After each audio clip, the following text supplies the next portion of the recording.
Welcome to Sahana kitchen. இன்றைக்கி நம்ம பார்க்க போகிறது சேமியா வடை. அது எப்படி செய்யலான்னு பார்க்கலாம். வடை செய்கிறதுக்கு தேவையான பொருள் என்னன்னு பார்க்கலாம். 250 கிராம் உருளைக்கிழங்கு,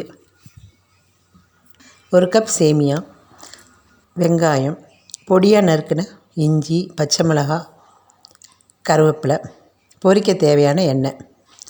அது எப்படி செய்யலான்னு பார்க்கலாம். ஃபஸ்ட்டு ஒரு மிக்சிங் பவுல் எடுத்து உருளைக்கிழங்கை போட்டுக்கலாம்.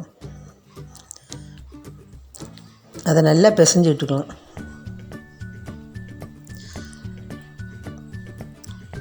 கரண்டியாலேயும் கூட நல்லா மசிச்சு விட்டுக்கலாம்.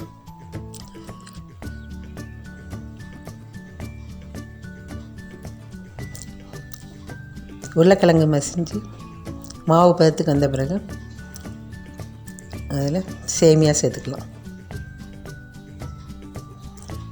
சேமியாவையும் நல்லா நொறுக்கி விட்டு அதையும் பிசைஞ்சுக்கலாம். அதில் தேவையான அளவு உப்பு, இஞ்சி, வெட்டி வச்ச மிளகாய், கருவேப்பிலை, வெங்காயம் எல்லாம் போட்டுக்கலாம்.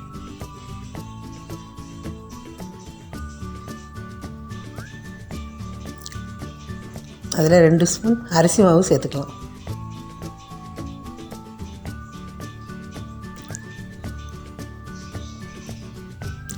எல்லாம் சேர்த்து கொஞ்சமாக தண்ணி விட்டு அந்த வடை மாவு பதத்துக்கு நல்லா பிசைஞ்சுக்கலாம்.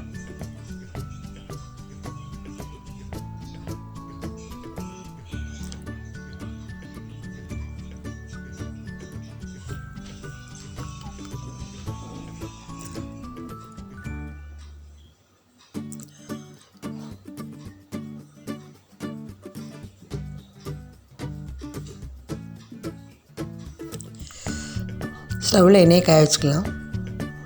எண்ணெய் காஞ்சோன்னே பிசைஞ்சு வச்ச மாவை வடை மாதிரி தட்டி எண்ணெயில் போட்டுடலாம். ஸ்டவ்வை மீடியம் ஃப்ளேமில் வச்சுக்கோங்க.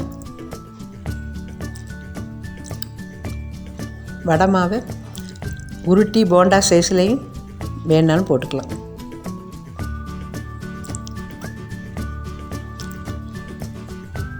வடை ஒரு பக்கம் செவக்க வந்த பிறகு இன்னொரு பக்கம் திருப்பி போட்டுக்கலாம்.